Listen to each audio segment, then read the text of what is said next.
आप देख रहे हैं एशियाई न्यूज, भ्रष्टाचार और जुर्म के खिलाफ हर पल आपके साथ। नमस्कार, मैं हूं मोन्टू राजा, एंटी करप्शन इंडिया से स्वागत है आपका। हम सब जानते हैं हमारे देश के अंदर तमाम राजनीतिक पार्टियां बन रही हैं और बनती आ रही हैं। 400 से ज्यादा पॉलिटिकल पार्टीज हमारे देश के अंदर एग्जिस्ट करती हैं और ना जाने तमाम दल जो हैं वो भी मौजूद हैं। लेकिन कुछ चुनिंदा पॉलिटिकल पार्टीज ही हैं जो बहुत लंबे समय से देश के अंदर कार्य कर रही हैं। उसमें कई नाम बहुत फेमस है क्योंकि सत्ता में रही है, चाहे वो कांग्रेस हो, बीजेपी हो, समाजवादी पार्टी हो या बहुजन समाज पार्टी हो या और तमाम कई ऐसी पार्टियां हैं जो सत्ता में रह चुकी हैं पहले या फिर सत्ता में अब हैं। लेकिन कुछ पार्टी इनसे भी शायद पुरानी है लेकिन वो अभी तक सत्ता में नहीं आई हैं। वो देश के अलग अलग जगहों पर अलग अलग पिछड़े वर्गों के लिए कार्य कर रही हैं। ऐसी ही एक पार्टी है डेमोक्रेटिक पार्टी ऑफ इंडिया। जी हाँ, ये 1961 में फॉर्म हुई थी ये पार्टी। और जो ये पॉलिटिकल पार्टी है, इसका पॉलिटिकल एम ये नहीं था और कि किसी तरह ये चुनाव में जीते और लोगों पे शासन या हुकूमत करे जैसे कि आज की पार्टियां कर रही हैं। ये जो पॉलिटिकल पार्टी है ये टोटली सोशल कामों में एक्टिव रही है और 1961 में ये पार्टी बनी और 1989 में इस पार्टी को इलेक्शन कमीशन के साथ रजिस्टर्ड किया गया। क्या है ये पूरी party, political party democratic party of India, और क्या है इसकी आइडियोलॉजी और क्या काम कर रही है ये पार्टी, इसकी पूरी जानकारी जो डेमोक्रेटिक पार्टी ऑफ इंडिया के वर्किंग प्रेसिडेंट हैं कैप्टन GS राठी, उनके द्वारा जानते हैं। देखिए जी, नमस्कार everyone. My name is Captain GS Rathi. I'm the National Working President for Democratic Party of India, the DPI. Today I am here to tell all of you, the post holders as well as the upcoming members in the party, to tell what exactly is the DPI, how it was formed, what is the agenda, what are the ideologies of the party and each and everything. So coming to the basics, that what exactly is DPI? The Democratic Party of India is an Indian political party which was launched in 1961. Indeed, it is one of the most oldest party of India. Then in 1989, we got registered with the Election Commission of India under Section 29A of the Representation of the People Act 1951. Then now coming up, what exactly is the ideology of the Democratic Party of India? Apart from the main theme, the socio-economic empowerment of the citizens, starting from the most deprived citizen of the society, is the main ideology behind our Democratic Party of India. Not from today, but since 1961. And we had been working very efficiently towards the socio-economic empowerment of the masses, and we had never gone into the political framework. Apart from that, the party claims that the common people of India remains unheard and unseen except when it suits the requirement of the politicians. So basically, when in 5 years, when the politicians or the leaders, if they need the vote, then only they come to the doorstep of the common man or the citizens of the country. Apart from that, they are not at all interested what exactly is the state of affairs of a common man. The DPI indeed want to reverse the way the accountability of the government operates and has taken an interpretation of the concept of Swaraj as a tenet. Basically, we want accountability of the government towards the people and not only the higher officials or the politicians. The party is basically right wing when it comes to morality and left wing when it comes to economics. Now the people, they are very curious that what exactly is the right wing, what exactly is the left wing. So the right wing and the left wing is nothing.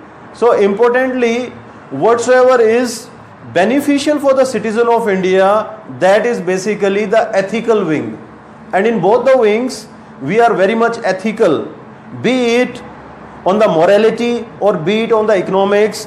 And our main purpose is the accountability, the transparency and the integrity. Then to strive hard for socio-economic empowerment of masses, starting from the most deprived segments of society and minimizing of regional disparities. Wherever we go in any part of India, we find there are a lot of disparities. The people, they are unheard and they are not considered in the mainstream of the rest of the country. So to bring up an end to the disparities based on the caste, creed, religion or any other aspect, we want to diminish these kind of issues. Then other thing importantly is coming the agenda. What exactly is the agenda of the Democratic Party of India? Like in the ideology, I already told you that the main agenda and the main ideology is the socio-economic empowerment of the masses or the citizens. And apart from that, we are proposing the following policies. The first important policy is right to reject. The other one is right to recall. Then the political decentralization public awareness campaign to educate people about right to reject and requested election commissions of many states to allow voters to exercise their right to reject in electronic voting machines. Apart, important thing is that the referendum. If we have a bigger chunk of masses who are following our party or any other party in India, the important thing is the referendum, where the will and the wish of the citizens should be taken as paramount and not only whatever is suiting to the politicians. So if any important issue in the country is going on or it has erupted, so the referendum is the major tool, but in our constitution it has been sidelined. So it is an important process which we are trying to inculcate if we come into power or in our ethics. Then importantly is establishing the basic structure of unity in diversity and vice versa, diversity in unity, with a strong focus on secular, sovereign, socialist, democratic and republic India. Not only this, rather an empowered India. Especially when we see the preamble of the country, the first word says, we the people of India. Why don't we focus on this basic aspect, we the people of India? Once we start thinking on this aspect, we the people of India, definitely we are going to grow. Not only on the social platform, but economically as well. Not only on the human development index, but definitely on the GDP side also. Apart, now everyone says what exactly is manifesto of the party. The people fail to understand what exactly is manifesto, because they had been the citizens, they have been made to live in a state of illusion by the political parties in the past in the present. Manifesto is something which is of extreme importance and it changes every 50 to 60 kilometers. So how can a political party make a uniform manifesto for whole India? The country which is vivid, which is vibrant, and it is having hundreds of languages, hundreds of different strata, hundreds of cultures at every 50 kilometer or 60 kilometer, and the need, the necessity, the basic amenities changes from state to state, from union territory to union territory, then how a basic manifesto can be made? Manifesto, it is basically a tedious task. It is a Herculean task rather, and our party is working very keenly and efficiently on making up the manifesto. Our teams, they are working in every part of the country, be it on the rural side, be it on the tribal areas, be it on the urbanized sector, be it any state, any district, any block, any village. So we are just bringing up the problems what the citizens are facing, and accordingly the manifesto will be framed. If we see on a wider aspect, the manifesto made by the major parties, that is a collapse. Not even 20% of the stuff mentioned in the manifesto is taken care or is addressed by the political parties towards the betterment of the citizens. It seems the political parties in the past and in the present, they want the citizens to lead that kind of deprived lifestyle. They don't want the citizen to grow mentally. That's the reason the poor is getting poorer, the rich is getting richer, and the vacuum is growing so big that it is very difficult to get into and get out of this thing. This basically it's a dilemma. The situation is a dilemma. Now coming to flag, it is an important thing, because when I am getting into the public, or when many of the people they are coming to me, or any of our stakeholders in the party, everyone is saying, hey, your flag is blue and red in color, so are you a communist, or are you some like inclined towards the Dalit factor if it is blue? Because the people, they are made into this kind of living conditions, that if blue is there, then it means it is for Dalits and Dalits. If it is red, then it sees that you are a communist. But no, we are totally on a different pace. If we see about the color of the flag, we have our blue color, we have red color, then we have Ashok Chakra inscribed in our red color. If the blue color in our DPI flag depicts trust, integrity, determination, harmony and justice for all. Coming back to the red color is the color of life, the blood and the passion. The red color in our DPI flag, it symbolizes love, courage and readiness to sacrifice for the nation at any point of time. Coming to the Ashok Chakra in blue, the navy blue color of Ashok Chakra placed in the center of the red color of DPI flag represent the color of sky and ocean. That is a universal truth indeed. The Ashok Chakra consisting of 24 spokes representing the 24-hour mobility of love, courage, development and readiness to sacrifice for the nation at any circumstances. Because for DPI, nation is first and nation is foremost. The mother and motherland is supreme, beyond anything. Now, apart, it comes as the team, the leadership. Without a team, without a good leadership, everything is null and void. So we do have a very great team in our political party, which is headed by Mr. Vasant Umre is the patron. Then the main mobilizing force behind is Mr. C. Arun Raj. He is the chairman of National Executive Council. Myself, Captain G.S. Rathi, I am the National Working President for the party. Dr. A. Lingam, who is the National Vice President of the party. Followed by, we have more than 10 General Secretaries on the National Council. Then we have the Secretaries, we have the Joint Secretaries, followed by various other councils under the national scale. Further, we are into states, in all the states and the union territories, followed by all 740 districts of the country, then all the blocks of the country, and then in more than 650,000 villages across India. Now coming as the structure of the political party.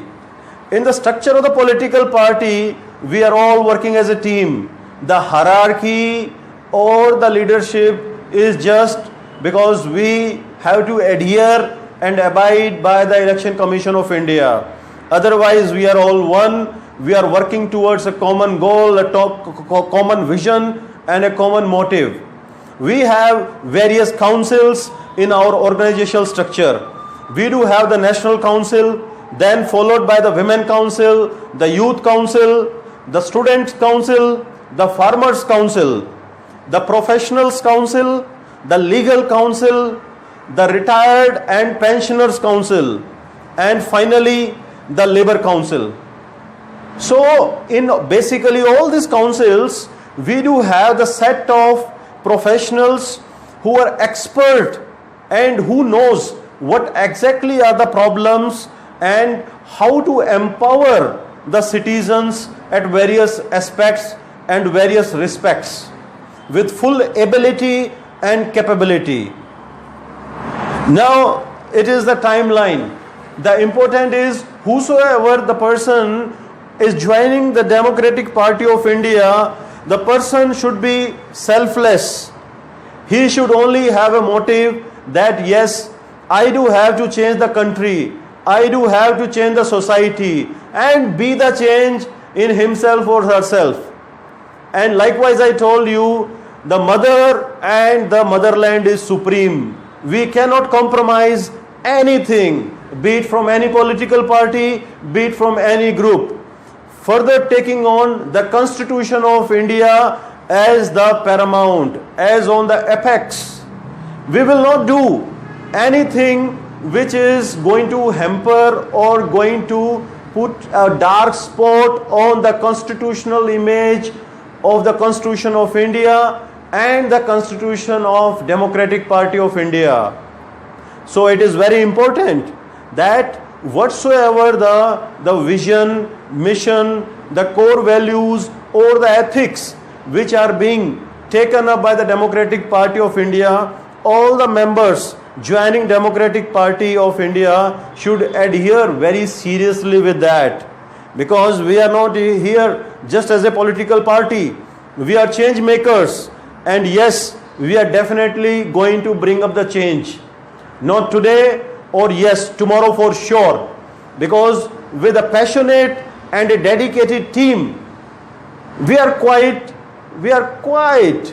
very much confident. Yes, the change is going to prevail, and our generations, they are going to thank you and thank us that yes, we stood for the change.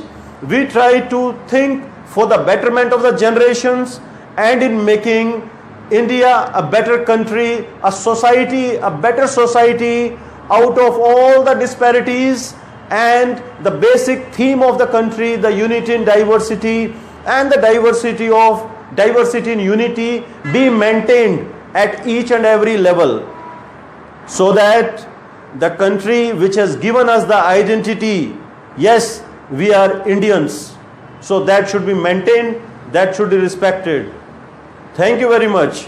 Jai Hind, Jai Bharat. And with this, I appreciate each of my team member who is joining us, and I appeal to all the stakeholders in this country, those who think something about the country, to come ahead and join DPI for a cause and to take ahead the country.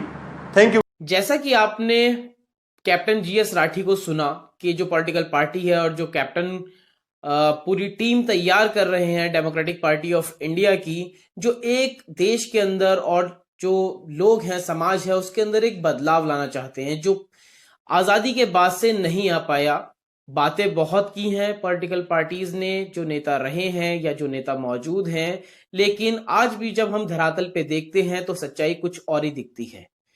Democratic party of India का जो संकल्प है उसको साकार करने में लोगों की मदद चाहिए, जिसके लिए कैप्टन जीएस राठी लोगों से अपील भी कर रहे हैं। सो क्या है आपकी राय, क्या सोचते हैं आप? अपना विचार हमसे जरूर साझा कर सकते हैं। अगली अपडेट के साथ आपके सामने फिर प्रस्तुत होंगे। नमस्कार।